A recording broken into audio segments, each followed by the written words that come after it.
KCAL News, Los Angeles. Now at 11, the firefight in Maui still is not over. Meanwhile, relief supplies keep rolling in and rescue crews are going door to door in search of survivors. Good morning. You're watching KCAL News at 11. I'm Marcy Gonzalez. Here's where things stand right now in Maui. The death toll is at 96, but Hawaii's governor says he expects crews will find many more bodies, as many as 20 each day. More than 1,000 people are still missing at this hour, and more than 2,200 buildings have been destroyed. Survivors are getting help and telling horror stories of trying to make it through the flames. KCAL News anchor Rudabeh Shabazi is on Maui with the latest.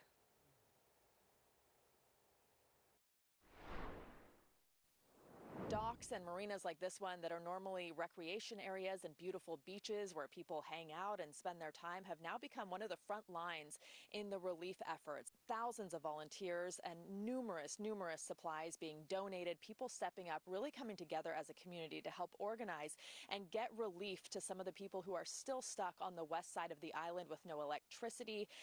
Many of them don't have refrigeration, they don't have internet, they don't have cell service, so they can't communicate with the outside world and talk about what they need. And the people who are trying to go back to Lahaina have been out of luck, many of them sleeping in their cars, camping for days and waiting to go back in with supplies, but not able to go in because the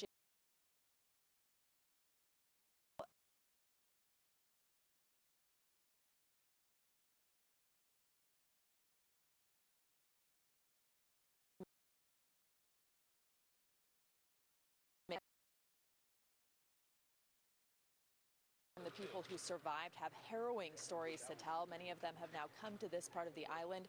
They are staying at shelters, at churches, with friends and strangers who have taken them in, and some are sleeping in parks and beaches. We spoke to some of them and heard some of their harrowing tales. I saw a couple people I thought for sure couldn't have made it.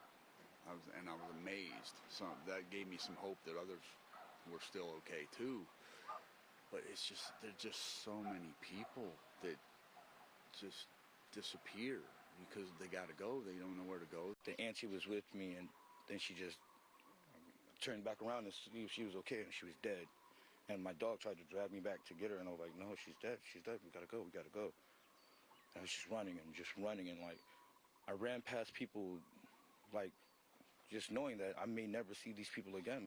And we still don't even know the scope of the damage as the death toll continues to rise. We haven't gotten a good look except from the air at the rubble that's left in Lahaina. This is a catastrophic environmental disaster and a huge loss of human life, not to mention property and businesses.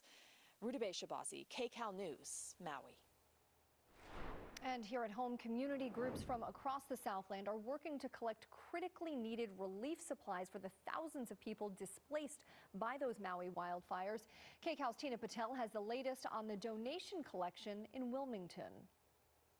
There are official relief organizations and government agencies trying to help those in Maui, but the longshoremen and women here in Southern California say it is easier for them to coordinate with their union members in Maui and Honolulu to find out exactly what they need and where they need it.